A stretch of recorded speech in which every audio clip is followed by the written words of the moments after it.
Sometimes I really want to give a movie a lot of credit, and sometimes that only goes so far.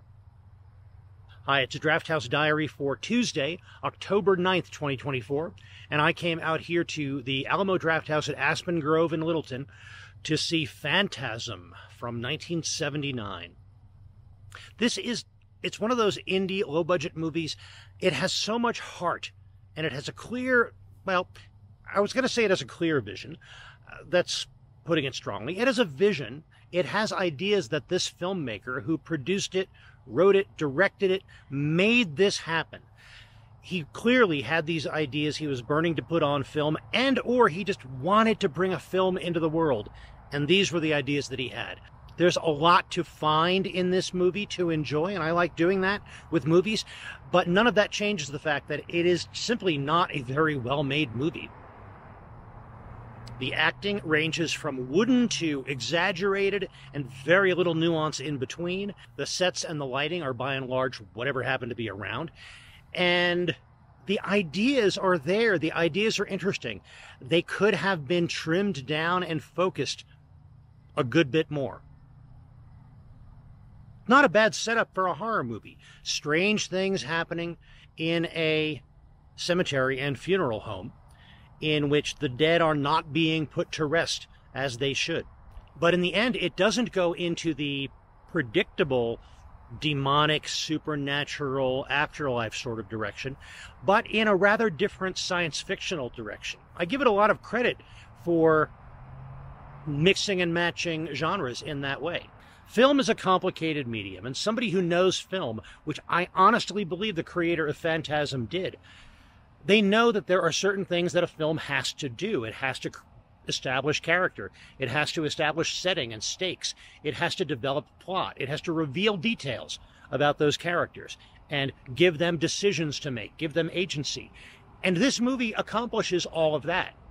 In really good filmmaking, at any given moment on screen, any given scene, any given shot, many of those things are happening at the same time. In the kind of filmmaking we see in Phantasm, there's an understanding that these things need to be done, but they are done sequentially. Everything is checked off as if you're going down a list. And any given scene, any given shot, it does one of those things at best. All that being said, I do want to give credit to the effects work in this movie. I think they did some remarkable things with the resources available, and that included some really good creature prosthetics and puppetry, lots of different fluids of various kinds, including blood and others, and also the silver spheres. I believe I've read that those were called the Sentinel spheres. There are these flying weapon type things, which are they're uniquely designed to deal with a human cranium. Let's leave it at that. I absolutely would not say that I didn't enjoy coming out to see this. It was a fun time at the movies, partly because the audience, and it was by no means a sold-out show, but the audience was all in the right frame of mind. Yeah, we all laughed at points where I'm sure the filmmaker wasn't intending to get a laugh. But still, that's part of the enjoyment of a movie like this sometimes. Other parts of my trip to the Alamo, the pre-show was in fact created just for Phantasm. I wasn't sure at first because mostly it was a lot of horror movie trailers, English. I think there was a Hindi movie in there as well. And there was a commercial for Fangoria featuring Angus Scrimm, who plays the tall man in Phantasm, the big bad. And if there was ever an actor's name destined to play the big bad guys in horror movies, it's Angus Scrimm. But he seemed to be having a good time making this movie. He seemed to be having a good time making that Fangoria commercial as well. Some other things that were in this pre-show that did make it clear to me it was created specifically for Phantasm was some contact juggling with spheres.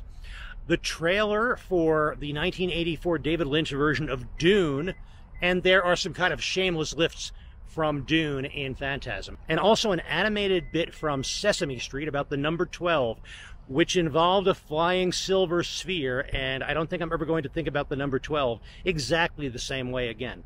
I did get some dinner while I was here. I got the Philly cheesesteak sandwich, which I had not had in a while, and I got the side Caesar salad instead of the fries. I also got the left-hand milk stout, which is one of my favorites here, especially when I want something dark that isn't too bitter. I am glad I came out to see this. It was a good way to kick off the October horror movie season as we get into that run-up to Halloween.